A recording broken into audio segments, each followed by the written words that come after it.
신약성경 마가복음 3장 20절에서 35절까지 우리 한 목소리로 함께 봉독합니다. 집에 들어가시니 무리가 다시 모임으로 식사할 겨를도 없는지라.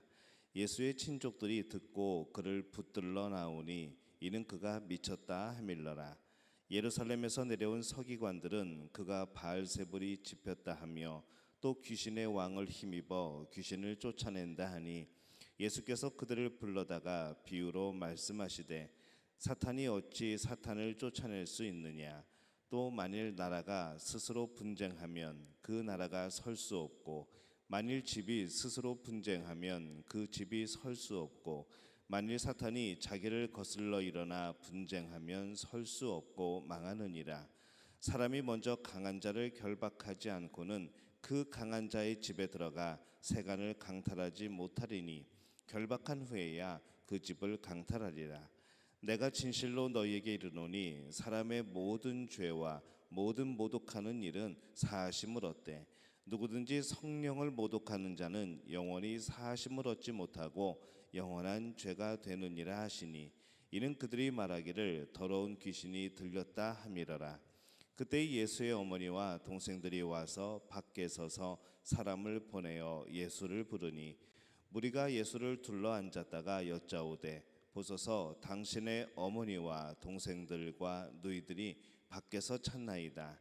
대답하시되 누가 내 어머니이며 동생들이냐 하시고 둘러앉은 자들을 보시며 이르시되 내 어머니와 내 동생들을 보라.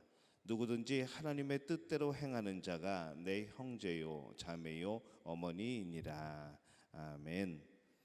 할렐루야. 하나님의 은혜가 오늘 새벽에 하루의 첫 시간을 주 앞에서 기도로 시작하는 우리 믿음의 가족들 위해 함께 하시기를 예수님의 이름으로 축원합니다. 오늘 말씀에 예수님은 식사할 겨를도 없이 사람들을 치료하고 또 하나님의 나라를 가르치고 계십니다. 그런데 참 아이러니하게도 또 많은 사람들은 예수님이 미쳤다고 소문을 내고 다니고 있죠. 그래서 예수님의 친족들이 예수님을 붙들어 가려고 찾아옵니다. 이 사실을 보면서 이 세상의 현실을 우리에게 참 그대로 보여주는 장면이 아닌가 생각이 듭니다. 세상은 진리를 구별하지 못합니다. 그런데 그럼에도 불구하고 이 예수님은 그들에 대하여서 정말로 식사할 겨를도 없이 복음을 전하고 계신 것이죠. 믿음을 가졌다 하여서 나름대로 열심을 내면서도 전혀 기독교적이지 못한 사람들이 합니다. 그들은 기독교를 굉장히 편협하게 생각하고 또 편협하게 만드는 것이죠. 기독교가 세상을 책임지는 기독교가 아니라 이 세상에서 아예 분리되어 버린 기독교를 추구하고 있는 그런 모습들도 있습니다. 세상 문화와는 아예 담을 쌓아버리는 그런 기독교가 있는 것이죠. 그들은 세상을 적대시하기 때문에 오히려 때로는 편한 것도 있습니다. 통제하기 쉽고 여러 가지 규칙을 정하기 쉽고 그냥 원하는 대로 그렇게 몰아서 사용할 수 있는 것이죠. 그러나 그것이 바른 것이 아닙니다. 예수님은 세상을 구원하러 오십니다. 이 하나님은 이 땅을 다스리라 말씀을 합니다. 그래서 이 건전한 기독교인들은 세상을 아예 등지지 않습니다. 세상 속에서 세상에 맞서서 싸우기도 하지만 이런 영적인 전쟁을 벌이기도 하지만은 그 문화를 점령하기 위해서 하나님 나라의 가치관으로 바꿔나가기 위하여서 때로는 맞서서 싸우고 전쟁하지만은 또 이 세상에서 복음을 전하는 그 삶을 살아가는 것이 바로 기독교인인 것이죠. 세상 속에서 열심히 살면서 하나님의 나라를 살아가기 위해서 노력하는 사람들이 바로 기독교인들입니다. 참 이렇게 사는 것이 힘듭니다. 쉽지 않죠. 세상을 떠나서 산다면은 오히려 참 편할 텐데 이 세상 속에서 그들과 다르게 그들과 구별되게 산다는 것은 참 힘든 겁니다. 그러나 우리는 그렇게 살아야 하는 것이죠. 이런 비유를 듭니다. 바다를 헤엄을 치는데 멈출 수가 없는 것이죠. 멈추면은 빠져드는 것이고 그렇다고 물 밖을 벗어날 수도 없고 그래서 우리 기독교인들은 항상 이 세상과 물 밖의 경계에서 계속 헤엄을 쳐야 되는 바로 그런 모습으로 이 땅을 살아갑니다. 멈출 수가 없는 이 복음 전파의 길, 또 멈출 수가 없는 우리의 신앙생활, 우리가 목적지에 다다르게 되면은 바로 그것은 하나님의 나라가 되어지겠죠. 또 우리는 물고기의 비유를 들기도 합니다. 바다 물고기가 물속에 살고 있지만은 그들의 몸이 전혀 짜지 않은 것처럼 우리가 세상 속에 살아가고 있지만은 우리는 이 세상에 물드는 것이 아니라 우리는 하나님의 나라를 꿈꾸고 품고 살아가는 것, 우리는 그런 모습으로 이 땅을 살아가게 되죠. 우리가 세상 속에서 살 때에 우리는 세상의 비판을 구별할 수 있어야 됩니다. 때로는 이 세상의 기독교를 비판할 때가 있습니다. 근데 그 비판이 때로는 우리들로 하여금 다시 한번 생각하게 되고 우리 자신을 돌아보게 되고 그런 경우들이 있습니다. 하지만은 또 때로는 그들의 비판은 악함을 드러낼 때가 있습니다. 정말 비판하기 위한 비판인 것이죠. 아무런 이유가 없는데 비판하는 것이죠. 이것은 또 어떤 악한 영의 그런 역사이기도 합니다. 오늘 이 말씀을 보면은 이 세상은 예수님의 진리를 행함을 이해하지 못합니다. 그리고 예수님을 미쳤다라고 판단해 버리죠. 그 세상의 판단에 예수님이 굴복한다는 것은 우리가 생각할 수도 없는 일입니다. 그것처럼 우리도 이 세상의 악한 판단에 대해서는 맞서 싸워야 하는 것이죠. 세상의 대중에게 진리의 구별권을 주는 것이 아니라 우리가 진리를 구별하여 행할 수 있어야 하는 겁니다. 세상이 바라보는 기독교는 이래야 돼, 예수님을 믿는 사람들은 이래야 돼 라는 그 기준으로 우리는 살아가는 것이 아니라 우리는 하나님이 주신 말씀의 기준대로 이 세상을 살아가는 사람들인 겁니다. 그래서 때로는 어떤 일을 행할 때는 세상의 기준에 신경 쓰지 말아야 될 때가 있습니다. 또 어떤 면에 있어서는 세상이 말하는 이야기들을 들어야 될 때도 있는 겁니다. 하지만 그 모든 기준이 무엇인가 하게 될 때에 우리는 성경 말씀을 기준으로 그렇게 마음에 새기고 그것을 지키며 구별하고 살아가는 것이죠. 22절에서 23절 보면은 예루살렘에서 내려온 서기관들은 저가 바알세불을 지폈다 하며 또 귀신의 왕을 힘입어 귀신을 쫓아낸다 하니 예수께서 저희를 불러다가 비유로 말씀하시되 사탄이 어찌 사탄을 쫓아낼 수 있느냐 이렇게 말씀을 합니다. 이 서기관들은 말도 안 되는 소리를 가지고 예수님을 모함을 합니다. 그것처럼 이 오늘날도 많은 사람들은 정말로 말도 안 되는 소리로 기독교인들을 적대시하죠. 근데 이거 참 정상입니다. 여러분, 이것이 이상한 것이 아니고 정상입니다.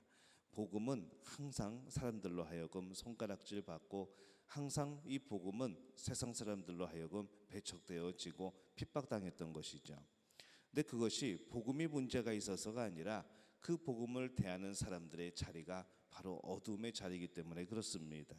빛이 비추면 어둠이 물러간다 했습니다. 우리가 그 말씀을 기억하게 될 때에 우리가 이 복음의 빛을 비추게 될 때에는 이 어둠에 있던 사람들의 자신의 어둠들이 드러나게 되는 것이죠. 그래서 그 드러나는 자신들의 죄로 인하여서 그들은 더욱더 그것을 숨기고자 하면서 오히려 복음을 공격하는 그러한 일들이 생겨나는 겁니다. 그들의 말이 전혀 안 되는 것이기 때문에 우리는 더욱더 그들에게 복음을 전해야 하지요. 29절에 보면은 이 성령을 회방하는 죄에 대해서 말씀을 합니다. 이 성령을 회방하는 죄란 진리를 드러내놓고 적대시하는 것을 의미를 합니다. 무지하여서가 아니라 그 마음이 철저하게 삐뚤어진 것이죠. 그 마음이 철저하게 악한 영의 지배를 받는 겁니다. 정말로 그 진리를 적대시하는 겁니다. 이 말씀을 무시하는 것이죠. 이 말씀을 왜곡되게 하는 겁니다. 그런 죄는 더욱 큰 죄라고 예수님은 말씀하고 계십니다. 이 성령을 회방하는 죄는 회개하지 못하는 죄가 아니라 그 죄 가운데 있는 사람이 회개하지 못할 때는 정말로 그 죄는 크다는 것을 말씀하고 있습니다. 우리가 복음을 전하다 보면은 우리를 무시하면서 우리에게 부끄러움을 안기면서 적대시하는 사람들을 만나게 됩니다. 그러나 그럴수록 우리는 그들을 더욱더 긍휼히 여겨야 하는 것이죠. 그들도 빨리 복음을 듣고 회개하고 돌아와야 되는 겁니다.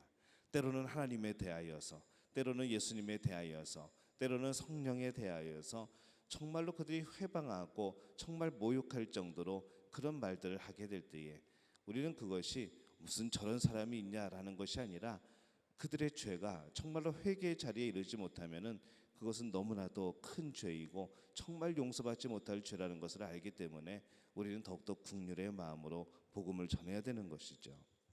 35절에 보면은 누구든지 하나님의 뜻대로 하는 자는 내 형제요 자매요 모친이라 이렇게 말씀을 합니다. 누가 하나님의 형제일까요? 복음을 듣고 복음에 반응하는 사람입니다. 예수님의 형제, 예수님의 자매, 예수님의 어머니라는 이 말을 듣고 우리가 들을 때에 얼마나 이것이 영광스러운 호칭입니까? 이 영광스러운 호칭은 바로 복음으로 가능해집니다. 그렇기 때문에 우리는 이 복음을 나눠야 되는 것이죠. 이 복음을 통하여서 우리는 형제가 되고 자매가 되고 우리는 어머니, 모친이 되어지는 겁니다. 이 복음을 나누는 것이 때로는 어쩔 때 참 치사하게 느껴지고 때로는 내가 참 비굴해지는 것 같고 때로는 내가 미친 사람 취급당하기까지 하지만은 그래야 복음이 전해진다고 한다면은 그런 일들을 통해서 복음이 전해진다고 한다면은 우리는 기꺼이 그것을 전하는 것이죠. 형제 자매가 많으면 든든합니다. 이 복음의 형제 자매들을 만들어 가시기를 바랍니다. 내 사람을 만드는 것이 아니라 복음의 형제 자매를 만드는 것이죠. 복음을 전해 듣고 복음을 전하면서 이 형제 자매가 되면은 그 어떤 하나님 안에 이 믿음 안의 형제 자매보다 굳건한 또 든든한 그런 힘이 되어집니다. 우리는 서로 정말 믿을 만한 그런 의지가 될 만한 그런 형제 자매로서 우리는 그렇게 오늘 신앙생활을 하고 있을까요? 교회의 어머니와 교회의 아버지로서 오늘 그런 모습으로 우리는 신앙생활을 하고 우리는 영향력을 끼칠 수 있는가, 또 그렇게 살아가고 있는가 한번 생각해 보게 됩니다. 바라기는 교회가 서로 복음으로 진솔하게 나누게 되고 또 형제 자매가 되기를 축원합니다. 때로는 세상은 우리와 가치관이 다르기 때문에 바르게 살고자 할 때 외로울 때가 많습니다.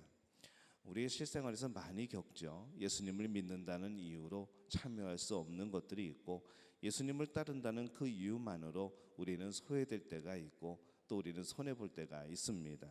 하지만은 그럴 때일수록 우리 교회가 형제 자매가 됨으로 인하여서 서로 그 외로움을 이겨낼 수 있도록 서로 돕는 것, 서로 격려하고 서로 위로하는 것, 그래서 서로가 힘을 내어서 이 말씀대로 살아갈 수 있는 것, 바로 그것이 우리가 형제 자매됨의 그런 유익이 아닌가라는 생각을 해보게 됩니다. 이 하나님의 나라를 이루어가는 믿음의 가족들이 되시기를 바랍니다. 오늘도 하나님의 나라를 살아가시기를 바랍니다.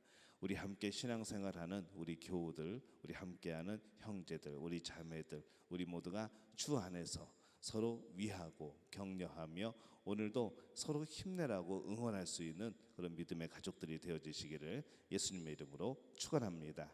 기도하겠습니다.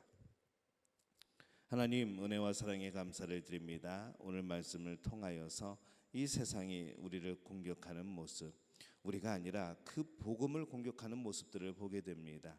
우리가 복음을 전하게 될 때에 많은 어려움을 당합니다. 또 하나님 나라를 선포하게 될 때에 세상 사람들의 손가락질을 당합니다. 그러나 우리의 모든 이 삶의 모습들은 하나님 앞에 칭찬받는 모습인 줄로 믿습니다. 우리 안에 있는 하나님의 나라, 우리 안에 있는 복음 전하게 도와주옵소서. 그 복음으로 우리 모두가 귀한 든든한 형제 자매가 되어서 서로를 위로하고 격려할 수 있는, 서로 힘내어 응원할 수 있는 그런 공동체가 되어질 수 있도록 주님 역사하여 주옵소서. 모든 것을 주님께 의탁하옵고 예수님의 이름으로 간절히 축복하며 기도하옵나이다. 아멘.